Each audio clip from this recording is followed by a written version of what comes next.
Le Dieu de la Bible est un Dieu de miracles.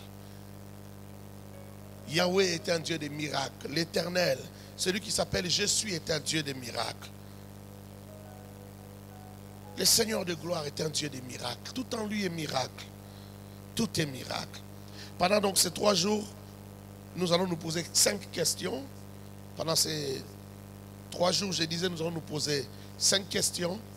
Pendant que tu es, pendant que tu nous suis en ligne, partage cette vidéo, invite des amis à venir suivre, tag les amis, invite davantage, que personne ne rate la parole du Seigneur. C'est la nourriture de l'esprit, il ne faut pas manquer cela.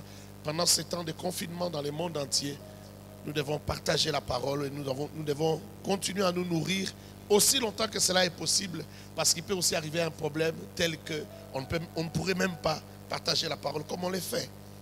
Donc je dis que nous allons nous poser 5 questions pendant ces 3 jours. La première question est celle-ci: c'est quoi les miracles? C'est quoi les miracles? C'est la première question. La deuxième question, c'est pourquoi les miracles? Pourquoi les miracles? C'est la deuxième question. La troisième question, c'est quand? Pour quelle période? Les miracles pour quand? Il y en a qui pensent, et plusieurs théologiens même pensent, que les miracles c'était pour un temps. C'est pour une époque. C'est pour une certaine dispensation. Les miracles, ce n'est pas pour tous les temps. Alors, nous allons nous poser cette question-là. Quand? Pour quelle période les miracles? Quatrième question, c'est comment vivre les miracles? Quatrième question, comment vivre les miracles? C'est la quatrième question. Et la cinquième question, c'est comment demeurer dans les miracles? C'est la cinquième question. Comment demeurer dans les miracles? Et pendant ces 3 jours, nous allons répondre à ces 5 questions. Aujourd'hui, nous allons répondre à la première question. Et demain, nous allons répondre aux 2 prochaines questions. Et le dernier jour, nous répondrons à la 4e et à la 5e question. C'est quoi donc les miracles? Lorsque nous parlons ici, juste dans mon premier point, lorsque nous parlons ici du temps des miracles, nous disons que le temps des miracles n'est pas passé. Cette phrase fait allusion au miracle du passé, au miracle du temps de Moïse. Le miracle du temps de Moïse en Égypte, les 10 plaies en Égypte, la sortie du peuple d'Israël en traversant la mer Rouge. L'Éternel rend les fonds secs, les fonds deviennent secs, il repousse la mer Rouge comme 2 murs, et les peuples passent et arrivent de l'autre côté. Mais quand Pharaon et son armée veulent traverser là où Israël est passé, ils ne peuvent pas traverser, ils sont engloutis par les eaux. Leurs chars sont déboulonnés et ils restent là. Aujourd'hui encore, on peut retrouver, les archéologues ont retrouvé les chars de Pharaon en dessous de la mer Rouge. Aujourd'hui, il y a des preuves scientifiques et archéologiques qu'un jour, l'armée de Pharaon a été engloutie dans la mer Rouge. Des miracles extraordinaires, des miracles puissants. Un jour, un frère me posait la question: pourquoi les miracles de l'Ancien Testament sont plus puissants que les miracles du Nouveau Testament? Les miracles de l'Ancien Testament sont peut-être spectaculaires, parce qu'il fallait impressionner tout un peuple. Il fallait gagner le cœur de tout un peuple. Dieu devait user des séductions entre guillemets pour gagner son peuple, regagner son peuple, lui montrer que c'est lui. Donc c'est l'identité même de Dieu que de se manifester ou de se révéler par des miracles. C'est son identité. Et il se révèle ainsi. Ce que j'aime dans ce qui s'est passé dans la mer Rouge, c'est que Dieu est extraordinaire. Il est merveilleux. Les peuples ne passent pas dans la boue, ils ne s'embourbent pas. Non, ce sont les chars de Pharaon qui s'embourbent. Mais le peuple, lui, avec les sandales simplement, peut passer et à pied sec et arriver de l'autre côté. C'est merveilleux. J'aimerais dire à quelqu'un, il y a un miracle à pied sec pour toi. J'aimerais dire à quelqu'un qui me suit, c'est possible avec Dieu. J'aimerais dire à quelqu'un qui me suit, Dieu peut le faire. Ce n'est pas plus fort que Dieu, ce n'est pas plus puissant que Dieu. Dieu peut le faire. Dieu aime quand les hommes croient en lui, afin qu'il se manifeste. La puissance de Dieu chôme. La puissance de Dieu chôme parce que les hommes ne croient pas. Ils ne sont pas à la recherche de ce Dieu puissant, de ce Dieu grand, capable de tout. Imagine-toi en tant que père ou en tant que mère, que tu trouves ton enfant en train de pleurer pour des choses que tu peux faire facilement. Tu trouves ton enfant en train de pleurer et il dit, je ne pourrais pas aller à l'école parce qu'il n'y a personne pour me payer les études. Mais les papas s'étonnent, il dit, qui t'a dit que je ne peux pas payer tes études? Qui t'a dit que tu n'as personne? Mais quand est-ce que où est-ce que tu as appris des choses comme ça? Moi, ton papa, je suis là et je peux te payer même n'importe quelle école. Je peux te payer. Qu'est-ce qui se passe? Pourquoi tu pleures? C'est de la folie. Ça n'a pas de sens. Ça n'a pas de sens. Je sais que beaucoup de gens, peut-être à cause de certains abus, n'aiment pas qu'on parle des miracles. Ils ont l'impression que c'est de l'accessoire et que l'important c'est parler du salut. Mais le salut lui-même c'est un miracle. Tout est miracle en Dieu. Tout est miracle. Tout est miracle. Tout est miracle. Si Dieu aime les miracles, aime les miracles. Si Jésus aime les miracles, aime les miracles. Si la parole de Dieu, toute la parole de Dieu est assise sur les miracles, alors aime les miracles. Ce n'est pas parce que quelques-uns ont abusé qu'il faut ignorer ce qui est biblique et ce qui est parole de Dieu. Il ne faut jamais ignorer ce que Dieu aime. Il ne faut jamais ignorer ce que Dieu veut que tu saches. Il ne faut pas l'ignorer. Dieu est puissant. Alors je disais que ça fait allusion, quand on dit le temps des miracles n'est pas passé, ça fait allusion à un temps où l'Éternel était en train de se manifester, comme au temps de Moïse, comme la manne qui est tombée dans le désert au temps de Moïse. Souvent j'entends les gens dire, on n'est pas au temps de la manne qui tombe dans le désert. Mais je dis simplement à quelqu'un, le temps des miracles n'est pas passé. C'est vrai que Dieu n'encourage pas l'oisiveté, n'encourage pas la paresse, mais j'ai dit le temps des miracles n'est pas encore passé. Ou les miracles avec les prophètes de la Bible, les prophètes puissants comme Élie, comme Élisée. À leur époque, il y a eu des miracles. Et à une autre époque, quand on ne voit pas les miracles, on dit, ah, ce n'est plus le temps des miracles. Non, le temps des miracles n'est pas passé. Les miracles de Jésus-Christ de Nazareth, lui-même, les maîtres, les grands, le tout-puissant, des masters. Lui-même, il a fait des miracles extraordinaires. Il pouvait prendre la boue, il pouvait prendre la terre, il mélange avec sa salive, ça fait la boue, il met sur les yeux de l'aveugle, il dit, va te laver au réservoir de Siloé, et les yeux s'ouvrent. Il pouvait regarder un autre comme Bartimée, il lui dit, qu'est-ce que tu veux que je fasse pour toi? Il dit que je recouvre la vue, il dit, alors recouvre la vue. Et ses yeux s'ouvrent.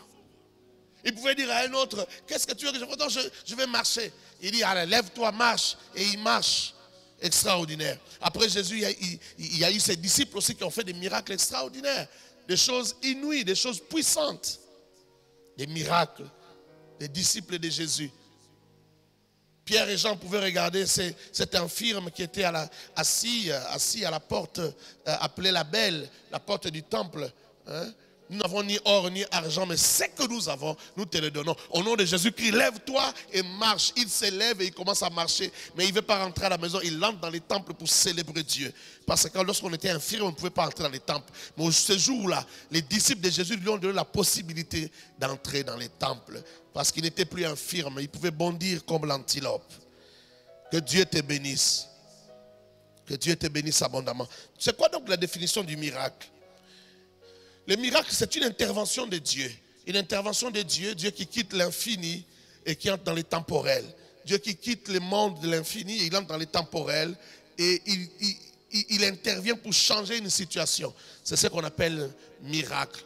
Il intervient pour modifier une situation ou un phénomène. C'est ce qu'on appelle miracle. C'est simplement une intervention qui vient de Dieu. D'autres veulent que miracle... Parce que étymologiquement, lui-même, le mot miracle, étymologiquement, donc à l'origine, veut dire quelque chose de surprenant ou quelque chose digne d'admiration. Alors, beaucoup de gens voudraient que lorsqu'on parle de miracle, que ce soit quelque chose d'inhabituel. Quelque chose qu'on ne voit pas souvent, quelque chose qui n'arrive pas souvent. Alors là, on va dire que c'est un miracle. C'est surprenant, c'est étonnant. Alors on dit, ah, ça c'est un miracle.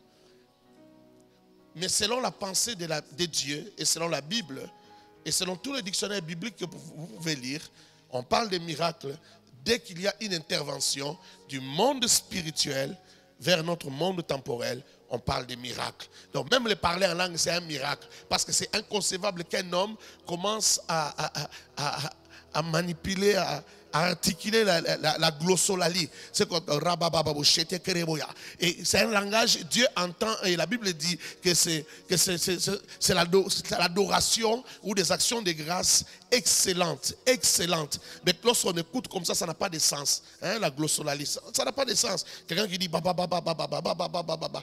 Mais il ne le dit pas parce qu'il veut le dire par lui-même. Mais l'Esprit est descendu sur lui. Il y a effusion du Saint-Esprit et la personne commence à parler en langue. Parfois la personne parle même dans une langue des hommes, une langue qu'il ne connaît pas mais que les autres peuvent entendre. Tout ça, ce sont des miracles de Dieu. C'est déjà des miracles. Toi, tu critiques les miracles, mais pourtant tu vis dans les miracles. Tu critiques les miracles, et pourtant les miracles s'imposent à toi. Tout ça, déjà, c'est les miracles parce que c'est une intervention qui vient du ciel vers les temporels.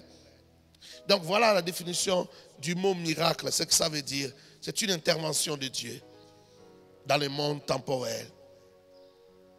Alors, les miracles, c'est quoi? Les miracles, c'est la vie normale dans le monde de Dieu. Lorsque tu marches avec Dieu, ton naturel devient des miracles. Lorsque les gens te regardent, ils disent ça, là, c'est pas normal. Ça encore, c'est pas normal. Ça encore, ça s'ajoute, c'est pas normal. C'est les miracles. Tout est miracle lorsqu'on marche avec Elohim. Lorsqu'on marche avec Dieu, tout est miracle. Tout devient miracle. Tout devient miracle. Parce qu'en marchant avec Dieu, Dieu intervient dans beaucoup de choses. Et toutes ces choses-là, ce sont des miracles.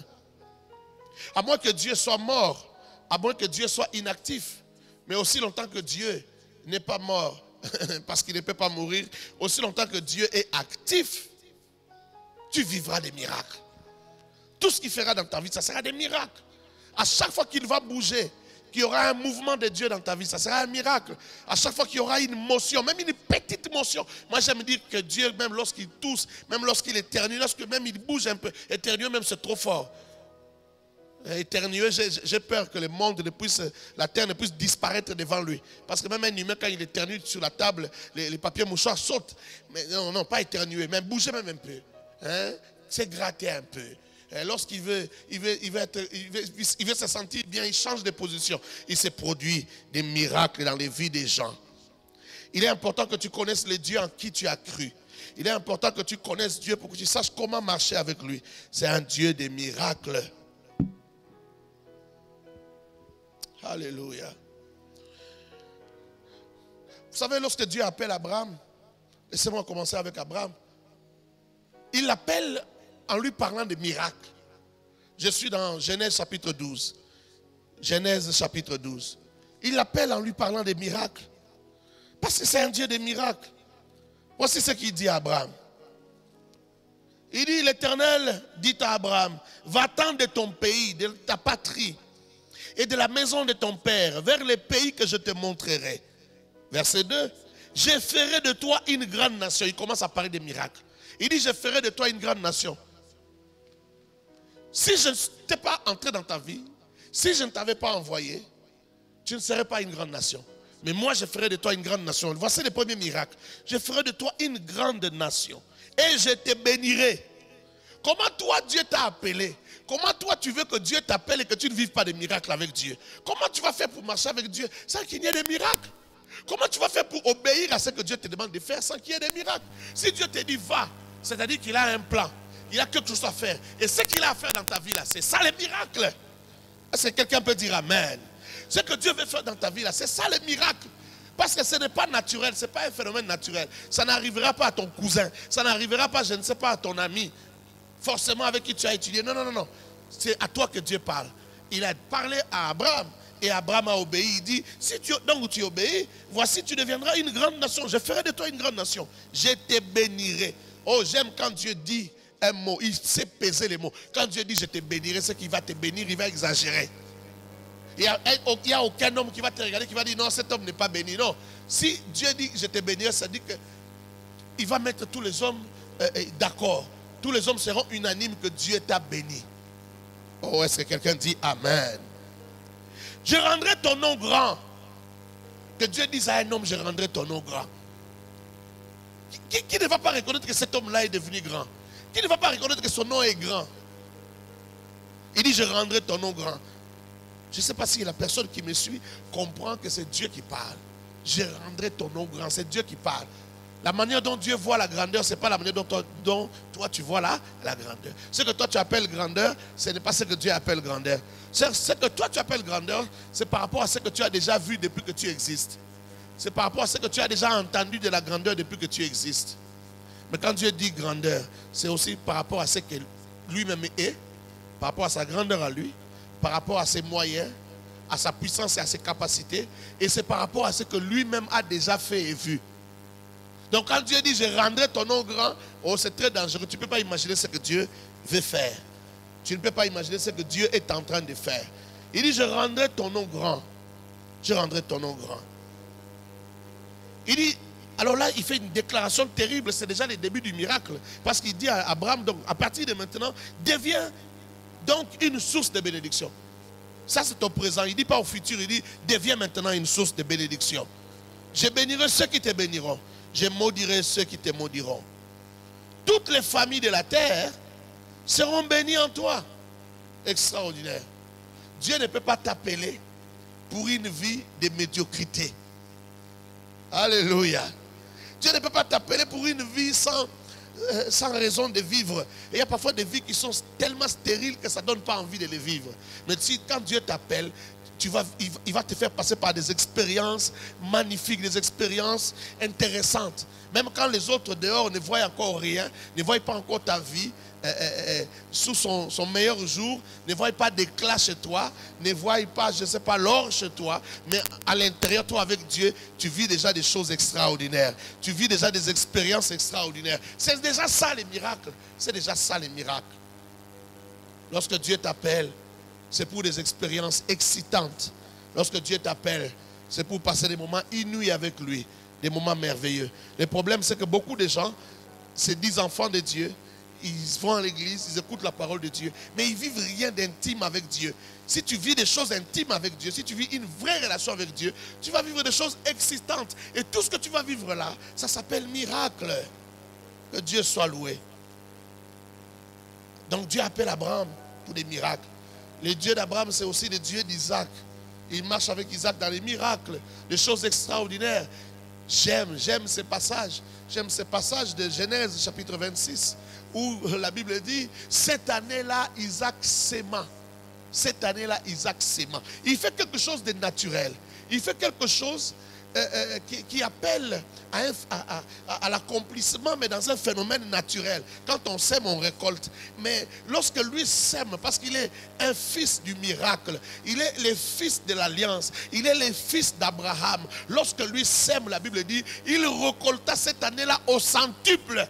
Ce n'est pas tout le monde qui récolte au centuple, mais lui récolte au centuple parce qu'il vit une vie de miracle. Il a une relation avec le Dieu des miracles. La Bible dit, il récolta au centuple et il devint riche. La Bible ne s'arrête pas là. Il devint fort riche. Et la Bible continue en disant, il alla s'enrichissant. Juste la semaille d'une année. Et sa vie change. Des choses changent. J'aimerais dire à quelqu'un, lorsque tu marches avec le Dieu des miracles, lorsque tu connais le Dieu des miracles, lorsque tu sais qui il est, lorsque tu sais ce que tu fais avec lui, même si tu ne vois rien aujourd'hui, il y a un jour où tu verras quelque chose. Il y a un jour où quelque chose va se passer. Il y a un jour où quelque chose va commencer. Malheur à ceux qui t'ont méprisé. Malheur à ceux qui ont considéré que tu étais là comme si tu n'étais pas là. Comme si tu ne comptais pas. Alors que pour Dieu, tu comptes. Quand un homme marche avec Dieu, il compte. Alors, je ne sais pas si je comprends ce que ça veut dire. Vous savez, il y a des gens parfois, quand il y a un problème ou quand il y a une situation, on ne le compte pas. On dit, bon, qu'est-ce que lui va faire? On ne le compte pas. Même quand on compte les gens, lui, on ne le compte pas. Mais je dis, quand quelqu'un est avec Dieu, même s'il n'est pas visible selon vous, il compte. Parce que pour Dieu, il compte. Dieu a un plan avec lui. Pour Dieu, il compte. Et faites très attention. Il risque d'être l'acteur principal dans les jours qui viennent. Vous risquez tous de dépendre de lui. C'est ça le Dieu des miracles. Le Dieu de la Bible. Un Dieu puissant, un Dieu incroyable. Un Dieu terrible. Le Dieu qui a marché avec Isaac, c'est le Dieu qui a marché aussi avec Jacob, son fils. Jacob, le fils d'Isaac. Waouh, encore des miracles. Je n'ai pas cité tous les miracles avec Isaac. Isaac a vécu des choses incroyables. Isaac, sa maison, la maison d'Isaac, c'était elle était tellement puissante comme un royaume, puissante comme une nation, au point que des nations venaient faire alliance avec lui, hein, des pactes de non-agression, des pactes de non-agression. Si jamais on nous attaque, toi ne te lie jamais à nos ennemis. Si on nous attaque, viens à notre secours. Et pourtant, c'est la maison d'un homme. C'est la maison d'un homme. Ce n'est pas une nation. Oh, j'aime Dieu. J'aime. Des gouvernements viennent faire alliance avec lui. Jacob aussi est puissant parce qu'il marche avec le Dieu de son grand-père, le Dieu d'Isaac. Il vit dans la puissance. C'est ça, le Dieu des miracles. Il vit dans la puissance. Jacob arrive dans la maison de Laban, son oncle. Il travaille pendant 14 ans pour épouser sa femme. Au total, il fait 20 ans dans la maison de Laban pour repartir avec ses deux femmes. Laban essaye de les dribbler. Les dieux de son père, les dieux de son grand-père intervient. L'intervention divine, les dieux des miracles. Il intervient lorsqu'ils s'entendent sur les salaires. On veut les dribbler sur les salaires. Son Dieu intervient. Tous les animaux qui naissaient, les petits bétails là-bas et les gros bétails, tout ce qui naissait comme petit là-bas, ils prennent la coloration du salaire de Jacob. Ils deviennent les salaires de Jacob. Dieu intervient et Dieu bénit Jacob. Dieu rend Jacob riche. Pourquoi? Parce qu'il est le fils des hommes de l'alliance, des hommes qui marchent avec les dieux des miracles.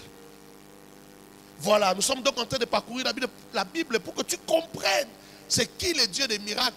Pourquoi les miracles? C'est quoi les miracles? Pourquoi? Comment tu vas marcher avec Dieu sans miracle? Ce n'est pas possible. Parce que ce Dieu-là, c'est un Dieu des miracles. Il se sent bien quand il fait des miracles. Il se sent bien quand il change les vies des gens. Il se sent bien quand il affecte l'histoire de quelqu'un. Quand tout le monde peut regarder et dire, oh, ça là, ce n'est pas le doigt d'un homme. Ça, ce ne sont pas les diplômes. Ça, c'est le doigt de Dieu. Et Dieu se réjouit. C'est la louange pour Dieu. Lorsque les hommes disent, là c'est le doigt de Dieu, c'est déjà la louange. Et Dieu se réjouit. La Bible dit que tout ce qui respire loue l'Éternel. Le Dieu d'Abraham, le Dieu d'Isaac, le Dieu de Jacob. Jacob combattit l'ange parce qu'il était un homme de miracles, habitué au miracle. Il pouvait affronter l'ange. Quand il a vu l'ange, il n'a pas vu un homme. Il s'est dit, ça c'est Dieu. Et au petit matin, lorsque l'ange de l'Éternel veut fuir, il dit, non, non, non, non, je ne te laisse pas partir. Alors que l'ange l'a frappé, il a un problème au niveau de l'emboîtement. Il a très mal. Vous savez comment ça fait très mal au niveau du bassin ici, l'os du bassin. Mais il a très mal. Il ne lâche pas l'ange. Il dit, je ne te laisse pas partir jusqu'à ce que tu me bénisses. Parce qu'il sait que ça, c'est un miracle. Je me suis battu avec cet homme toute la nuit, mais ce n'est pas une chose naturelle, c'est un miracle. Oh, est-ce que je parle aux hommes qui vivent le surnaturel? Est-ce que je parle aux hommes et aux femmes qui vivent une vie de miracle? Toute ta vie est miracle. Même le songe que tu fais là, c'est un miracle. Il faut que ta foi monte, parce qu'il y a des choses que tu ne peux pas vivre s'il n'y a pas la foi. Tous les jours ici, je te parlerai de la foi, je reviendrai sur la foi, parce que c'est la clé des miracles. Quand tu ne crois pas en Dieu, quand tu ne crois pas qu'il peut le faire, ça devient difficile qu'il le fasse dans ta vie. Il faut donc que tu croies qu'il peut le faire. J'ai parlé de Jacob qui a arraché son salaire dans la maison de Laban par un miracle. Il a arraché son salaire par les miracles. Alléluia. Joseph, fils de Jacob, devient même premier ministre en Égypte, dans un pays étranger. Il devient premier ministre de l'esclave prisonnier qu'il était. Il va jusqu'à la primature. De l'esclave prisonnier, il va jusqu'à la primature. Pourquoi? Parce qu'il a un Dieu des miracles. Tu ne peux pas marcher avec Dieu toute ta vie sans que tu n'expérimentes des choses avec Dieu. Sans que tu n'expérimentes des choses avec Dieu. Des choses incroyables, des choses terribles, des choses qui vont t'édifier toi-même, qui peuvent changer ta vie toi-même. Écoute-moi bien aimé, quand tu marches avec Dieu, les jours passent, les semaines passent, les mois passent, il n'y a rien de nouveau qui arrive, il n'y a plus de miracles qui t'édifient. Prie, descends à genoux, dis à Dieu, Seigneur, ça ne m'édifie plus, je ne suis plus édifié par ce que je vis. Ça ne me révolte plus. Frère, il y a des choses qui te révoltent pour prier, chercher l'intervention de Dieu. Mais il y a aussi des choses qui te révoltent pour l'adoration. C'est quand tu vois les miracles de Dieu, quand Dieu agit, tu te révoltes, tu commences à crier dans toute la maison. Oh, Rabba, Shata, Rabba, oh Seigneur, sois loué, sois béni. Qu'est-ce qui te révolte à célébrer Dieu? C'est les miracles de Dieu. Dieu a fait quelque chose. Alors il faut parfois se mettre à genoux et dire, Seigneur, ça ne m'édifie plus. Ces 10 francs ici, je les ai toujours eus. Donc quand je les ai, Seigneur, ça ne m'édifie plus. Ce n'est plus une prédication pour moi. Fais quelque chose que ça devienne une prédication pour moi. Fais quelque chose que ça devienne une prédication pour moi. Hein? Je prie pour les malades. Seigneur, j'ai toujours prié pour les malades, ils sont toujours guéris. Mais Seigneur, fais quelque chose que ça me prêche aujourd'hui. Que ça me prêche. Parce que tout miracle de Dieu prêche. Les miracles de Dieu prêchent. Je te parlerai dans les autres points là-bas pour que tu comprennes pourquoi les miracles. Pourquoi? Tout miracle de Dieu prêche. Tout miracle de Dieu parle de Dieu. Joseph, fils de Jacob, devient premier ministre en Égypte au travers d'un miracle puissant de Dieu. Dieu lui-même a créé les circonstances et les événements. Et autour de ces événements et des circonstances, Joseph vient faire un miracle puissant. Il interprète les songes de Pharaon et il devient le premier ministre d'Égypte. Il n'interprète pas seulement les songes, mais il donne aussi la solution. Il donne la solution économique aux problèmes économiques qui allaient se poser dans quelques années. Et Pharaon a cru, alors que les problèmes ne s'étaient pas encore posés. Les problèmes étaient à venir. Mais Pharaon a cru. Extraordinaire. Moïse fut aussi appelé par Dieu au travers d'un miracle. Au travers d'un miracle. Dieu vient faire appel à Moïse au travers d'un miracle. Un buisson qui est en feu, mais qui ne se consume pas. Moïse veut savoir, c'est quoi? C'est quoi? Ça, c'est quoi? Dieu fait donc appel à un homme au travers d'un miracle. C'est par un miracle que Dieu vient l'appeler. Le Dieu de la Bible est un Dieu des miracles. Tu ne peux pas changer cela. Tu ne peux pas changer cela. C'est comme ça. Il est comme ça. Il est comme ça. Les choses qu'il fait ne sont pas naturelles pour nous. Ce sont naturelles, mais pour nous, c'est un miracle. L'arbre ne se consumait pas. Ces buissons-là ne se consumaient pas. Et il voulait voir. Mais ce n'était pas le seul miracle. Dans les buissons sortait une voix. La voix parlait dans les buissons. Et la voix connaissait Moïse. Moïse l'appelait par son nom. Viens un peu voir par ici. Il vient voir. Il veut avancer. Il lui dit, oh non, enlève tes sandales car le lieu sur lequel tu te tiens est saint. Est-ce que ce lieu-là était saint? Non, ce lieu-là est devenu saint quand Dieu est descendu là par le feu.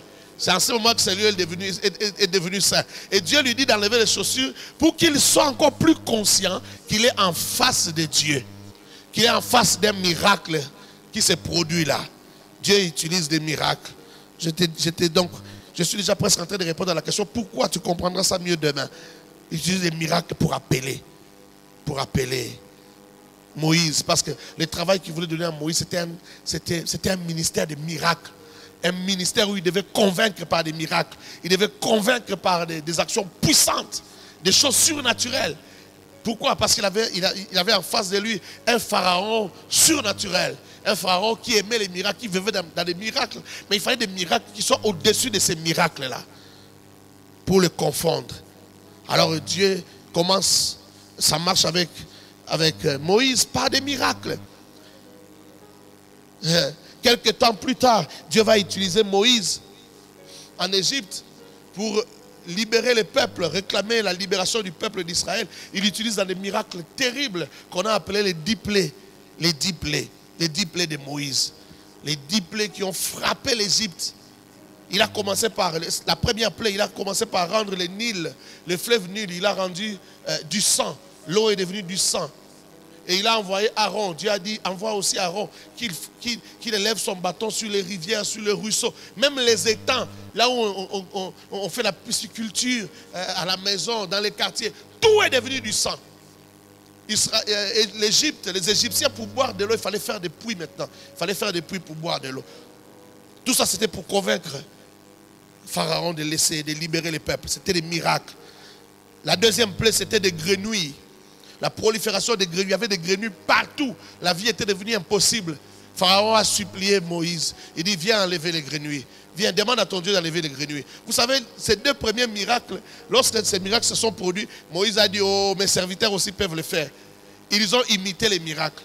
Les miracles des grenouilles, ils ont aussi imité les miracles. Mais quand il s'agissait maintenant de faire rentrer les grenouilles dans le Nil, ils n'étaient pas capables de le faire. Ils pouvaient sortir des grenouilles, mais pas les faire rentrer.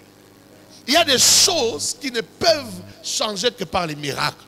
Il y a des gens qui ne peuvent être convaincus que s'il y a un miracle. Il y a des portes qui ne peuvent s'ouvrir que s'il y a un miracle. Il y a des choses qui ne peuvent pas arriver s'il n'y a pas de miracle, si on ne force pas. Il y a des endroits, il y a des personnes, il y a des choses qui n'entendent pas d'autre langage que le langage des miracles. Quelqu'un dit Amen. La troisième plaie, c'était des moustiques. C'était des moustiques. Ils ont essayé, les magiciens de Pharaon ont essayé d'imiter les moustiques. Ils n'y arrivaient plus. Les deux premiers miracles, ils ont essayé d'imiter, mais le troisième, les moustiques, ils n'ont pas pu.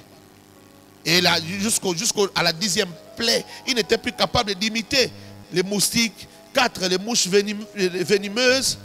5, la peste du bétail dans tout l'Égypte. 6e plaie, les ulcères, la grêle. 7e plaie, 8e plaie, les sauterelles dans tous les pays de l'Égypte. Ils ont commencé à manger les produits des champs.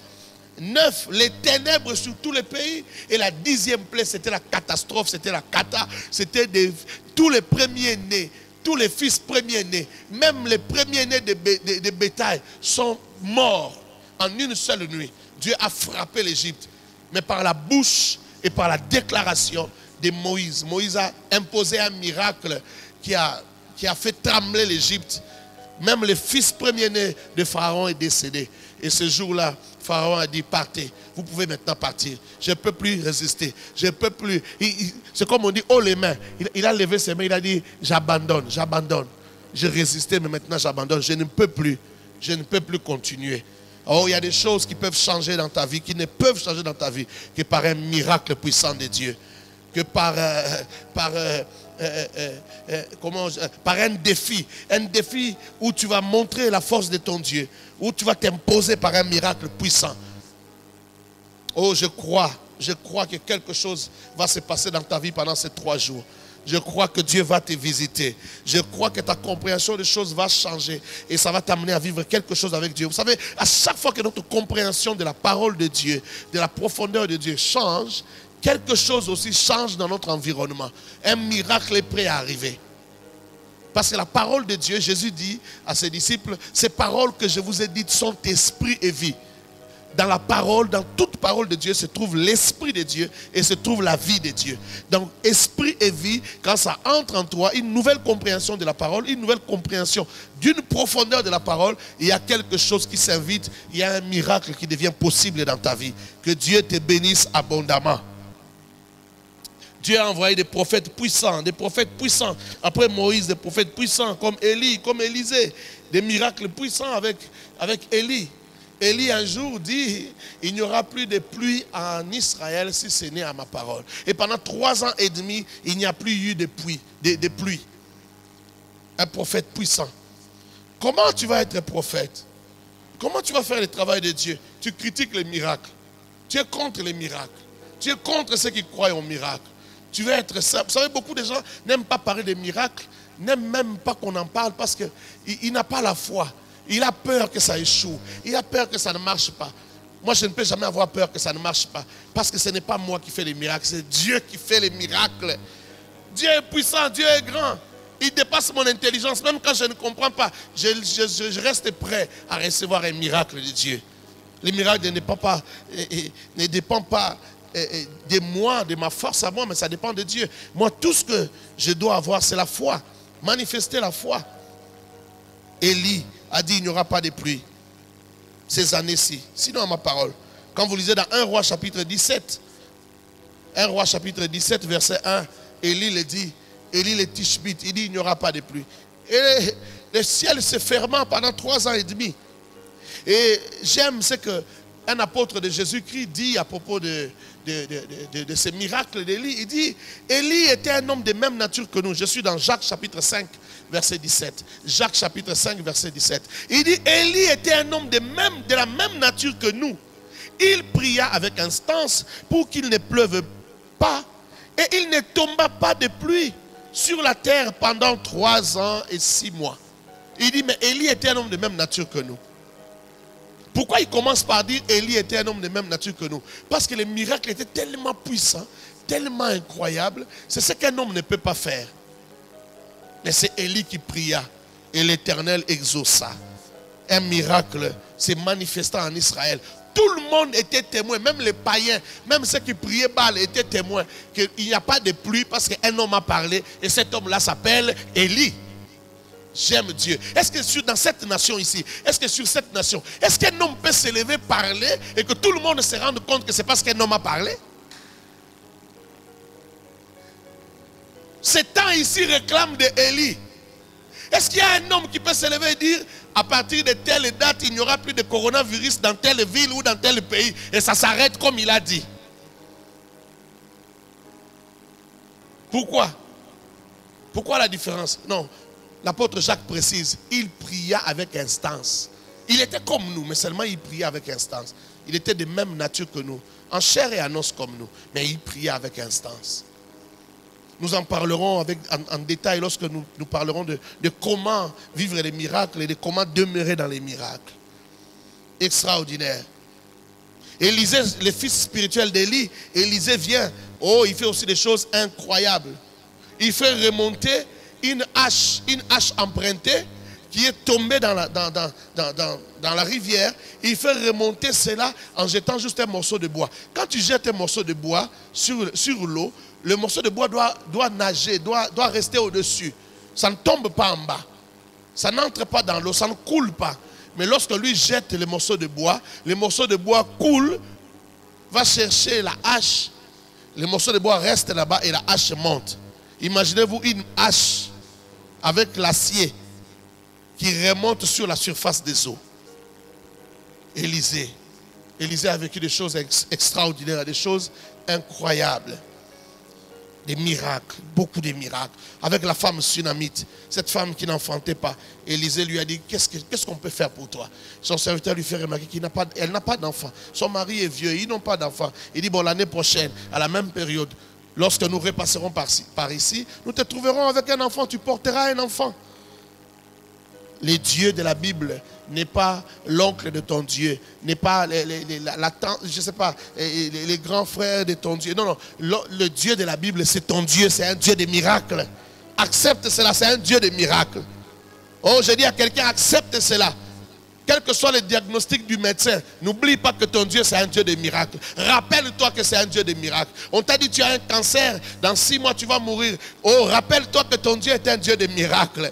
On t'a dit que tu ne feras pas plus de 2 ans. J'ai dit ton Dieu est un Dieu de miracles. Si tu changes ta mentalité, tu changes ce que tu crois, ce que tu vis aussi va changer. Oh, quelqu'un dit amen fort. Ce que tu vis aussi va changer. Les miracles passent parfois par là. Non, pas parfois, toujours par la connaissance de Dieu. Il y a même des gens qui n'avaient pas la Bible comme nous. Ils ont imaginé Dieu selon leur compréhension. Et leur imagination était juste. Leur imagination a tapé juste, comme on dit. Et ça marchait. Cette femme qui perdait le sang s'est dit, je n'ai jamais vu ça quelque part, je n'ai pas lu ça quelque part. Mais si j'attrape les pans de son habit, je serai guéri. Et parce que ce qu'elle avait pensé était juste, c'est arrivé. Son sang qui coulait depuis 12 ans s'est arrêté. Cette femme qui avait un enfant malade, elle demande l'intervention de Jésus. Jésus lui dit, non, il n'est pas bon de prendre le pain des enfants et de donner aux petits chiots. Mais la femme, dans son imagination, elle dit, non. Oui, ok, je suis d'accord. Ma fille et moi, nous sommes des chiots, d'accord. Israël, ce sont les enfants qui mangent à table, d'accord. Mais la femme là, imagine maintenant, elle va loin, elle dit, les miettes qui tombent de la table là, quand les enfants mangent, ça me suffit pour la guérison de mon enfant. Et c'était juste, ça tapait juste. Ce n'était pas écrit quelque part, mais elle a bien imaginé les choses. Elle a compris que si les enfants mangent les pains, alors qu'Israël qui devait manger les pains, ne considérait même pas ces pains-là avec sa vraie puissance. Il ne consommait pas tous les pains. Oh mon Dieu, je ne sais pas si quelqu'un me comprend. Il ne considérait pas que ces pains-là pouvaient tout faire. Mais cette femme considère que les miettes du pain peuvent tout faire pour sa fille. Et c'était exact. Il faut aller un peu avec Dieu. Il faut croire un peu au-delà. Va avec Dieu un peu au-delà. Crois jusqu'à ce que Dieu te dise, ce que tu crois là, ça ne se fait pas, je suis incapable, impuissant de le faire. Mais je n'ai pas encore vu dans la Bible quelqu'un penser, croire que Dieu peut le faire et que Dieu ne soit pas capable. Il a été capable de le faire. Et sa fille fut guérie ce jour-là. C'est merveilleux. Ce que j'aime encore avec Élisée, c'est qu'Élisée, il est déjà mort, il est dans la tombe.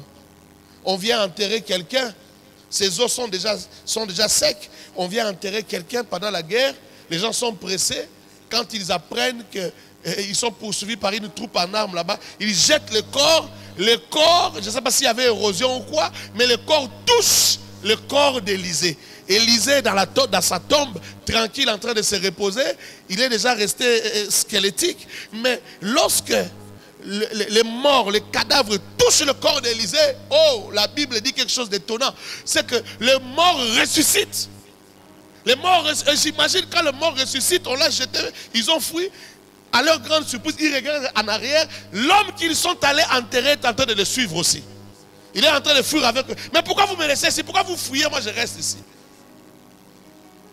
Ça, avec les os d'Élisée, Élisée n'a pas parlé.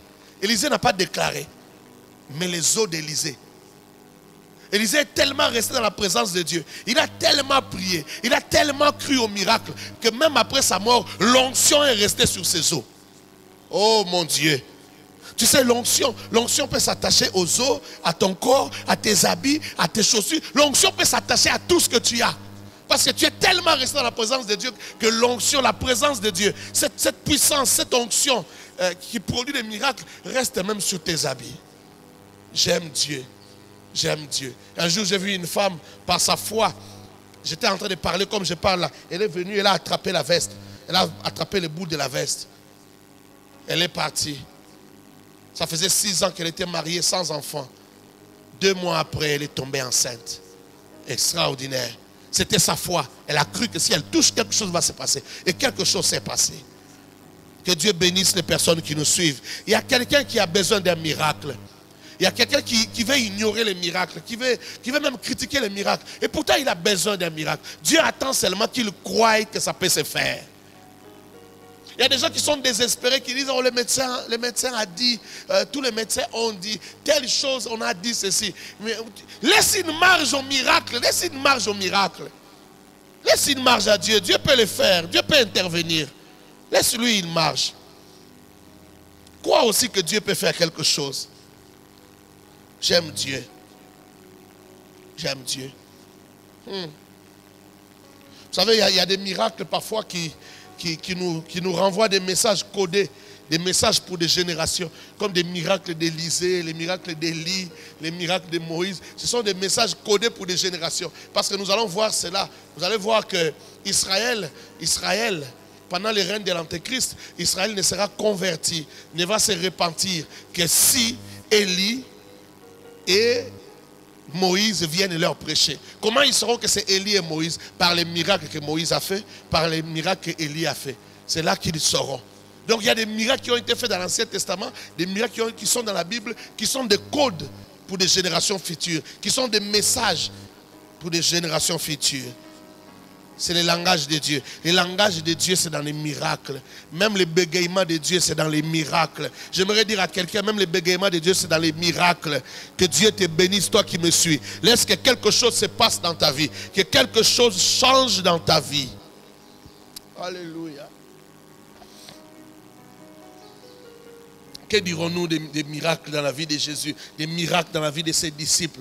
Tellement de guérisons, tellement de choses. Marc chapitre 16, verset 17 et verset 18 disent, voici les miracles qui accompagneront ceux qui auront cru. En mon nom, ils guériront les malades. En mon nom, ils imposeront les mains aux malades, ils seront guéris, ils boiront des breuvages mortels. Toutes ces choses qu'on cite là-bas. Marc chapitre 16, verset 17 et 18. Toutes ces choses-là, c'est pour ceux qui ont cru. Si tu es enfant de Dieu, alors tu es un enfant de miracles. Si tu es un enfant de Dieu, tu vas vivre dans les miracles. Voici les miracles qui accompagneront ceux qui auront cru. Est-ce que tu as cru? Est-ce que tu es enfant de Dieu? Pourquoi tu ne veux pas croire au miracle? Pourquoi tu ne veux pas attendre quelque chose de la part de Dieu? Quand tu attends quelque chose de la part de Dieu, c'est ce qu'on appelle miracle. Pourquoi tu ne veux pas attendre que Dieu intervienne? Pourquoi tu ne veux pas croire que Dieu va envoyer un ange te toucher à la hanche et te guérir? Pourquoi tu ne veux pas croire que Dieu va toucher à ton bassin, quelque chose va se passer? Pourquoi tu ne veux pas croire que Dieu va toucher à ton utérus, que ton utérus sera guéri? Pourquoi tu ne veux pas croire que toi qui n'enfantes pas, tu vas enfanter? Dieu va le faire, Dieu peut le faire. Est-ce que tu crois cela? Est-ce que tu crois cela? Dieu peut intervenir. La Bible dit que les cœurs des rois sont comme des courants d'eau entre les mains de l'Éternel. Oh, si les rois, leurs cœurs sont entre les mains de l'Éternel, l'Éternel là c'est ton père à toi. Il peut toucher même ton chef au travail. Il peut toucher le gouvernement pour toi. Il peut toucher n'importe qui pour toi. Qu'on vienne te chercher. Est-ce que tu crois en cela? Est-ce que tu crois en cela? Alléluia. Et j'ai une question à te poser avant de terminer. Est-ce que tu veux vivre en tant qu'enfant de Dieu et marcher avec Dieu sans miracle? Comment tu vas faire pour marcher avec Dieu sans miracle? Parce que même quand Dieu te parle, c'est déjà un miracle. Ce n'est pas naturel, ce n'est pas un phénomène naturel que Dieu te parle. C'est déjà un miracle. Quand Dieu peut te mettre au courant du futur, de l'avenir. C'est déjà un miracle. La prophétie, c'est déjà un miracle. La guérison, c'est un miracle. Tu veux vivre toute ta vie seulement avec les guérisons des médecins, des plantes et de ceci, cela, sans la guérison de Dieu. Non, il y a des problèmes qui arriveront, des maladies qui arriveront, que les médecins ne sauront pas guérir. Si tu n'as que les médecins et que tu n'as pas les médecins des médecins, tu es foutu, mon frère. Tu es foutu, mon bien-aimé. Tu dois croire au miracle de Dieu dans ta vie. Tu dois croire aux choses que Dieu seul peut faire. Aux choses que personne d'autre ne pourra faire, mais que Dieu seul peut faire. Tu dois croire aussi en cela. Comment tu veux vivre?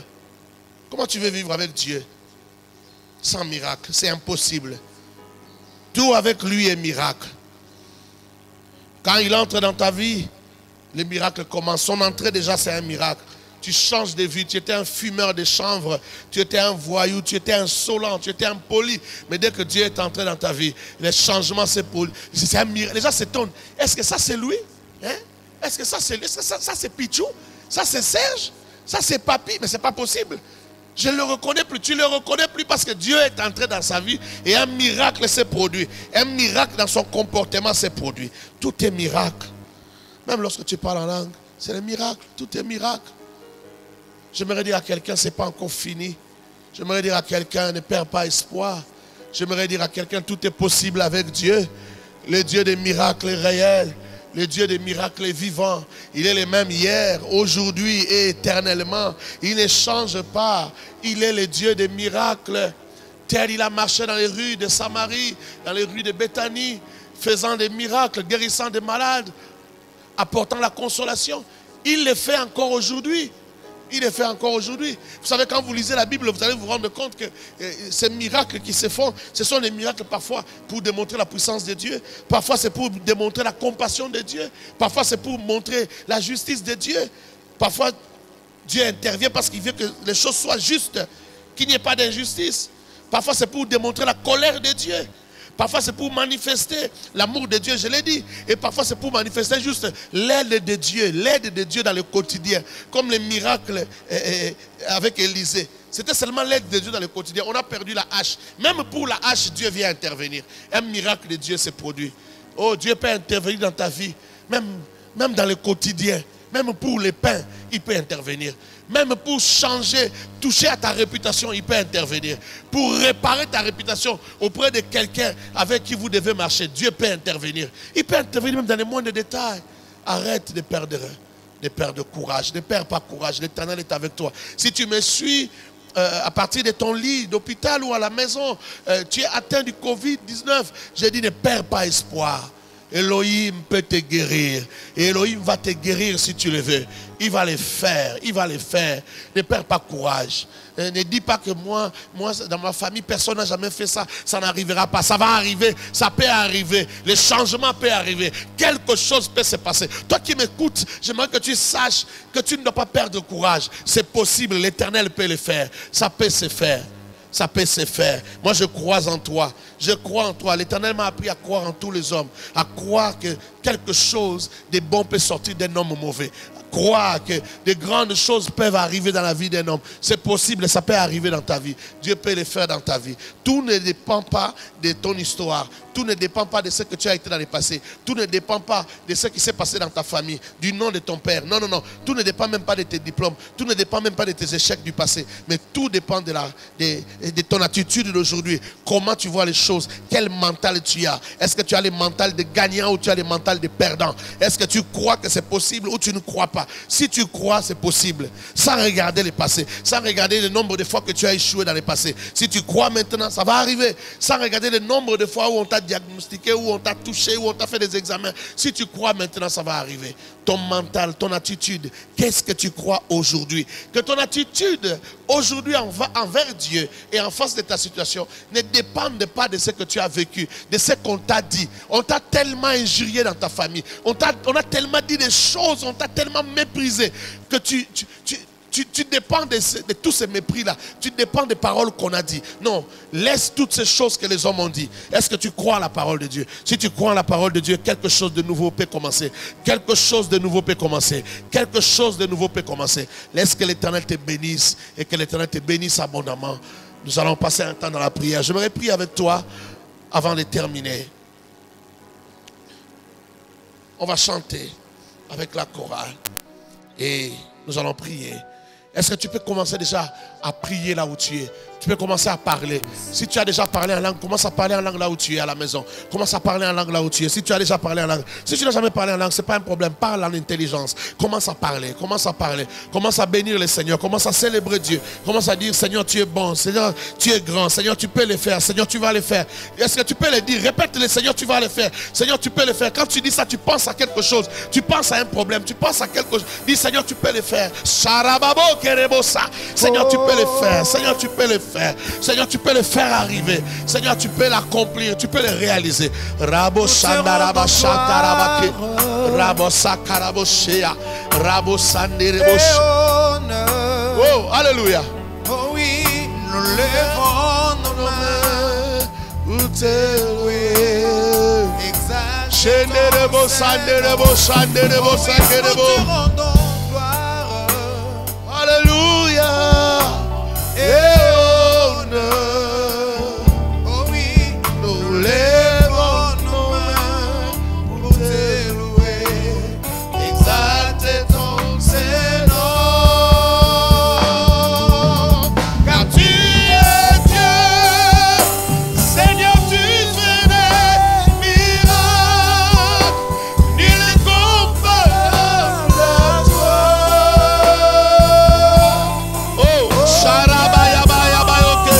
Comme toi, car tu es Dieu. Alléluia. Seigneur, tu Sharabaraba fais Kerebo Sandarabaya Barakerebo Sha. il est comparable à toi. Oh, oh, oh. Aucun nom n'est comme toi. Koraba Shandarabosh. Korabo Shandarabosh. Oh, nous te rendons gloire. Nous te rendons gloire. Et honneur. Nous levons nos mains pour te louer. Exalte ton Saint. Nous te rendons gloire. Nous te rendons gloire. Et honneur. Nous levons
Sharabaya, Sharabaya.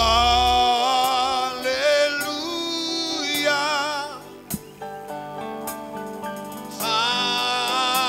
Alléluia.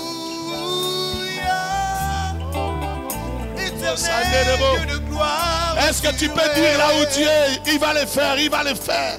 Il va le faire, je crois qu'il va le faire. Il va le faire, il va le faire. Il peut le faire. Sharababo Sanderebo Shia. Alléluia. Alléluia. Oh. Éternel Dieu de gloire, tu es. Oh, alléluia. Alléluia. Alléluia. Alléluia. Éternel. Éternel Dieu de gloire, tu es. Oh, alléluia. Alléluia. Alléluia. Alléluia. Éternel, éternel Dieu de gloire, tu es. Oh, alléluia. Shakarabosha, Yababosha. Shakarabosha. Tu es saint. Tu es saint. Shakarabosha. Oui, oui, déclare qu'il peut le faire, il peut le faire, déclare-le. Dis-le, il peut le faire, il peut le faire. Tout puissant. Oh, digné l'agneau. Digné l'agneau. Digné l'agneau. You are holy. You are holy. You are holy. Holy. Oh, are you Lord God? Are you Lord God? Oh, Almighty. Oh, where is the Lamb? Oh, where is the Lamb? Amen. Amen. Bien-aimé, commence à confesser par rapport à ton problème. Commence à déclarer. Commence à confesser que c'est possible. Commence à confesser que Dieu va le faire. Proclame ton miracle toi-même. Proclame ta délivrance toi-même. Proclame, prophétise sur ta vie. Déclare, je suis guéri au nom de Jésus. Déclare toi-même, je suis libéré au nom de Jésus. Déclare toi-même, mes chaînes sont tombées au nom de Jésus. Ma barrière est tombée, ma limitation est tombée. Déclare, déclare, déclare, déclare. Le Dieu de la Bible est un Dieu de miracles. Chaque jour, c'est la marche des miracles. Déclare, déclare, déclare toi-même. Korama shakarabosha, yakarebo sotoria, yenerebosha. Au nom de Jésus, au nom de Jésus, au nom de Jésus, au nom de Jésus. Oh, je déclare la liberté, je déclare la libération. Je déclare que les chaînes tombent, Rababosa. Je déclare que les chaînes tombent. Je déclare que les chaînes tombent. Je déclare que l'impossible devient possible. Je déclare la visitation de Dieu. Je déclare l'intervention de Dieu. Je déclare les miracles de Dieu. Je déclare la puissance, Robasha, la puissance de Dieu. Oh, je suis un homme de miracles. Je le confesse, je le prophétise. Je prophétise que l'huile coule sur moi. Je prophétise que la grâce coule sur moi. Je prophétise que la grâce m'environne. Oh, Rabasha, Karabosha, Remayaba, Rebosa, Reboshande, Rebo. Au nom de Jésus, au nom de Jésus, au nom de Jésus. Merci Seigneur. Je vais déclarer sur toi. Je vais déclarer sur ta vie. Toi qui me suis, toi qui m'écoutes en ce moment, élève ta foi. Crois que c'est possible. Je vais parler sur toi. Je vais déclarer au nom de l'Éternel sur toi. Ce n'est pas moi, mais je vais parler au nom de quelqu'un. C'est-à-dire, je vais juste représenter quelqu'un. Je vais parler de la part de Dieu. Moi, je vais parler de celui qui va agir. Je vais déclarer sur toi. Crois. Élève ta foi, crois. Moi, je proclame la parole sur toi. Dans le nom de Jésus. Toi qui es malade, sois guéri. Je proclame ta guérison au nom de Jésus. Je proclame ta guérison au nom de Jésus. Dans le nom puissant de Jésus. Dans le nom puissant de Jésus. Les hommes fabriquent des véhicules. Ils ont des pièces de rechange. Vous leur ramenez les véhicules. articule et il répare, il change des pièces. C'est lui qui t'a créé, l'Éternel, Elohim qui t'a créé, a des pièces de rechange pour ton corps, pour tes organes. Oh, sois visité, sois guéri au nom de Jésus. Roba Shaka, je déclare la guérison, je déclare la guérison, je déclare la guérison, je déclare la guérison, je déclare la guérison. Que le sang de l'agneau te couvre, que la grâce de Dieu t'environne et que tu vives la main de Dieu. Roba Reba Yeka Robosha, que tu vives la puissance de Dieu, que tu vives le règne de Dieu, que tu vives l'autorité de Dieu, que tu vives la puissance de Dieu sur toi, que la puissance de Dieu se déferle dans ta vie, dans le nom puissant de Jésus. Rabakete Rebosha, oh, dans ta vie, dans tes affaires, dans ton travail, je déclare la visitation divine,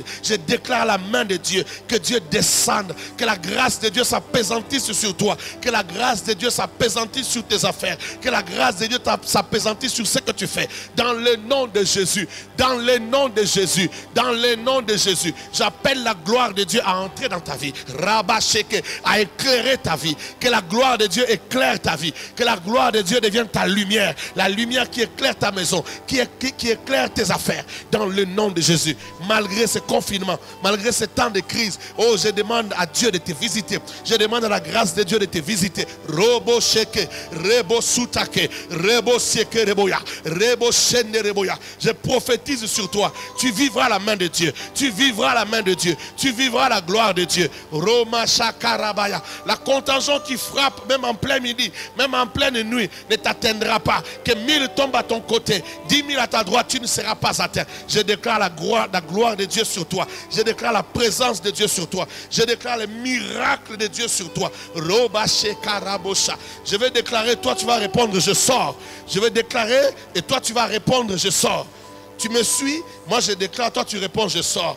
Je déclare que tu sors de la médiocrité au nom de Jésus. J'ai dit tu sors de la médiocrité au nom de Jésus.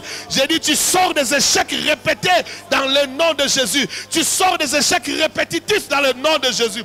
Tu sors de la médiocrité, tu sors de la mendicité, tu sors de la pauvreté, tu sors de la stérilité dans le nom puissant de Jésus. Sors de là, sors de là, sors de là, sors de là, sors de l'improductivité, que ta vie devienne productive dans le nom de Jésus. Sors de là. Toi réponds, je sors. Sors de là. Car la confession de ta foi, oh alléluia, va entraîner les miracles. Sors de là au nom de Jésus. Sors de là au nom de Jésus. Sors de là au nom de Jésus. Sors de là au nom de Jésus. Sors de la maladie au nom de Jésus. Sors de la maladie au nom de Jésus. Sors de la maladie au nom de Jésus. Dans le nom puissant de Jésus. Sors du paganisme au nom de Jésus. Sors du paganisme au nom de Jésus. Sors de la fumée. Tu fumes encore. Sors de là au nom de Jésus. Sors de l'alcool au nom de Jésus. Sors des comportements bizarres, de la débauche, de la luxure. Sors de là au nom de Jésus. Qu'Elohim te libère de cela. Qu'Elohim te libère de cela. Qu'Elohim te fasse sortir de là. Sors au nom de Jésus-Christ. Je déclare la grâce sur toi. Je déclare les miracles sur toi. Je déclare des choses inouïes sur toi. Des choses qui vont étonner les hommes. Ils vont dire Dieu existe. Ils vont dire Dieu est grand. Ils vont dire Dieu est puissant. Laisse que cela t'arrive dans le nom de Jésus-Christ. Dans le nom de Jésus-Christ. Oh, je déclare une pluie de grâce dans ta vie. Rabababo Shakaya. Je déclare une pluie de grâce dans ta vie. Oh, une pluie de grâce dans ta vie. Que des choses inouïes arrivent. Que des choses incroyables arrivent. Que des choses terribles arrivent. Je déclare une pluie de grâce dans le nom de Jésus-Christ. Merci Seigneur. Merci Seigneur. Merci Seigneur. Nous allons dire Amen cette fois. Amen. Amen. Amen, amen, amen, amen, amen. Sharaboya. Merci Jésus, merci. Merci Jésus-Christ de Nazareth. Merci Seigneur.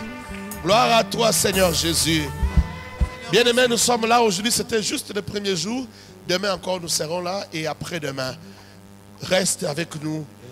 Tous les matins à partir de 8h, viens suivre les enseignements. Tu veux participer aux offrandes, il y a des numéros par mobile money.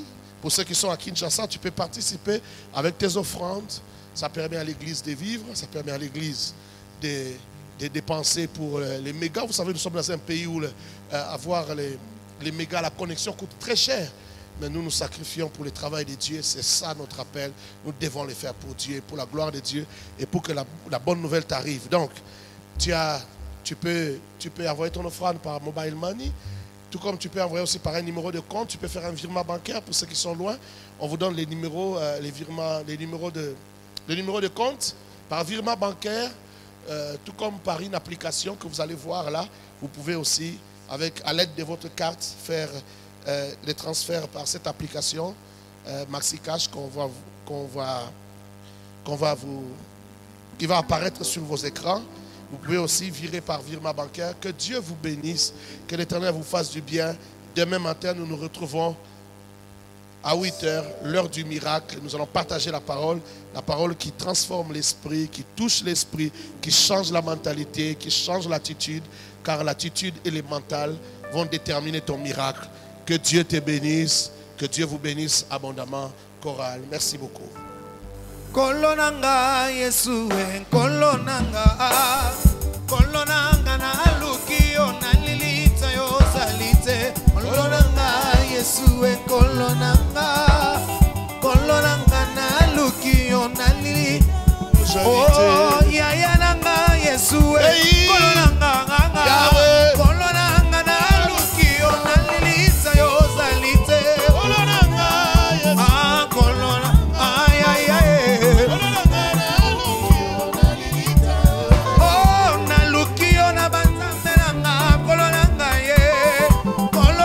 na lukio na lilita yo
avec foi. Il est là, il t'attend, faut juste croire, y a pas à hésiter. De tes yeux tu verras, ton mariage va changer.